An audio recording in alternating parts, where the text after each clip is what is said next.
माँ की सीख। सुधा की नई नई शादी हुई थी। वो ससुराल से 1 महीने बाद जब अपने मायके लौटी तो माँ के सामने रोने बैठ गई और आंसू बहाते हुए बोली, माँ, तुमने मुझे किस घर में पटक दिया? वहाँ तो मेरी कोई इज्जत ही नहीं है। सारा दिन नौकरानी की तरह रसोई घर में खड़ी रहती हूँ, किसी को भी दया नहीं आती मुझ पर। कभी सास ससुर की रोटी पकाओ तो कभी 2 छोटे देवर की रोटियाँ पकाओ, फिर एक नंद है वो कॉलेज से लौटे तो उसके लिए रोटियाँ पकाओ, और तो और माँ आए दिन सासू माँ के रिश्तेदार आते रहते हैं, उन सब के लिए भी मुझे ही चाय नाश्ता खाना वगैरह तैयार करना होता है। रोज गंदे कपड़ों के ढेर इकट्ठे हो जाते हैं, आराम ही नहीं मिलता, जिंदगी नरक सी बन गई है। नंद को बिस्तर पर बैठे बैठे ही सब कुछ चाहिए। जानती हो, बीते दिन मुझे अपने पति पर तब गुस्सा आया जब उन्होंने महीने की पूरी तनख्वाह सासू माँ के हाथ में रख दी और मुझसे कहा, तुम्हें जो कुछ भी चाहिए एक पर्ची पर लिख देना, मैं शाम को ड्यूटी से छुट्टी होने पर लेता आऊंगा। सुधा की बातों को ध्यान से सुनकर माँ ने थोड़ा सोचकर कहा, तो तुम क्या चाहती हो? मुझे उन सब के साथ नहीं रहना, बस मैं और मेरे पति हम दोनों अलग अपनी गृहस्थी बसा ले। कुछ ऐसा उपाय बताओ माँ।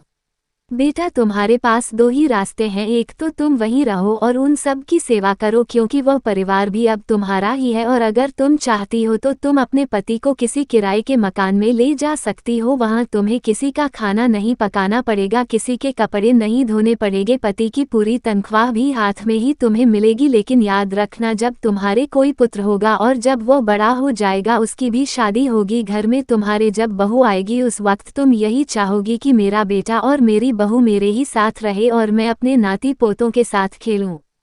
प्यास लगने पर मेरे नाती पोते दौड़कर मेरे पास लिए 1 गिलास पानी ले आएंगे, कोई ऐनक ढूंढ कर मेरे हाथ में थमा देगा, कोई कहेगा, दादी जी खाना बन चुका है, थाली लग गई है, आओ हम सब मिलकर खाना खाएंगे। माँ ने आगे बोलना जारी रखा, जिन कामों को तुम दुख बता रही हो, एक एक करके गिना रही हो, दरअसल यही जीवन के महत्वपूर्ण क्षण है। एक सफल गृहिणी अपने हर एक कार्यों को सरल बनाकर झट निपटा देती है, उसका रोना नहीं रोती। दुनिया में जो लोग सफल हुए हैं वो अपनी जिम्मेदारियों से भागते नहीं, बल्कि अपनी जिम्मेदारियों को बखूबी निभा लेते हैं। और बेटा, ये जो तुम जिन्हें दुख समझ रही हो ना, वो दरअसल तुम्हारी सासू माँ तुम्हें एक जिम्मेदार बनना सिखा रही, वो आने वाले समय के लिए और आने वाली अनेकों परेशानियों से निपटने के लिए लड़ना सिखा रही है। वर्षों से हर सास अपनी बहू को अपनी जगह पर जिम्मेदार बनाने के लिए ऐसा करती आई है, कल तुम भी अपनी बहू को जिम्मेदार बनाने के लिए उसे मजबूत बनाओगी। बेटा, घर के बुजुर्ग कब तक है और कब नहीं कोई नहीं जानता, वो अपनी आने वाली पीढ़ियों को मजबूत और रिश्ते निभाते हुए देखना चाहते हैं। कल तुम भी अपने बच्चों से यही आशाएं रखोगी। सुधा की आंख में आंसू थे। सुधा ने उसी वक्त अपना बैग उठाया और बोली,